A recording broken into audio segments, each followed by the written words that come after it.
Doctor Talha hair. आज हम बात करेंगे स्नीजिंग के बारे में, छींक आना। अक्सर वालिदैन आते हैं, वो सवाल करते हैं 1 माह का बच्चा है, 2 माह का, या न्यू बॉर्न कुछ दिनों का बच्चा है, वो बहुत ज़्यादा छींके मार रहा है। इसका छींक आना उसकी वजह क्या है?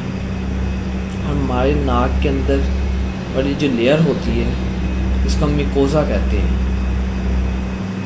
कोई भी चीज़ उसको इरिटेट करेगी, इरिटेबल होगी वो एरिया, तो उससे छींक पैदा होगी। क्योंकि कोई भी फॉरेन बॉडी जो बाहर से जाकर नाक के अंदर एक्स्ट्रा चीज़ उस एरिया को इरिटेट करेगी, तो बॉडी प्रोटेक्टिव मैकेनिज़्म के थ्रू प्रेशर सांस के साथ उसको निकालने की कोशिश करेगी नाक में से।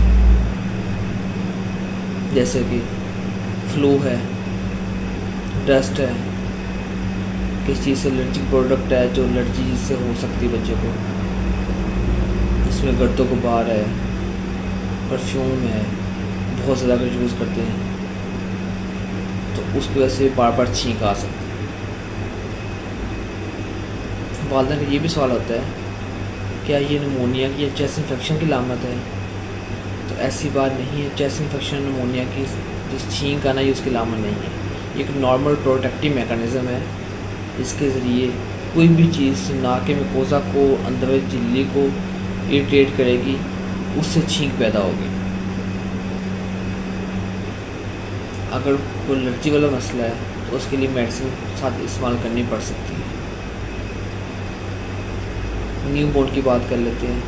न्यू बोर्न का मोस्टली सिक्रीशन ज़्यादा होने की वजह से नाक में इरिटेशन रहती है, जिसकी वजह से छींकें बार बार आती हैं, नोज़ बंद हो जाता है। तो उसके लिए नॉर्थ टाइम पी ड्रॉप्स आते हैं, वो नाक में डाल के 2-2 कतरे वो दोनों तरफ से अच्छी तरह उसको क्लियर कर दें। इससे जो बच्चों के अंदर नाक बंद होने की वजह से छींकें आ रही है वो बेहतर हो जाती है।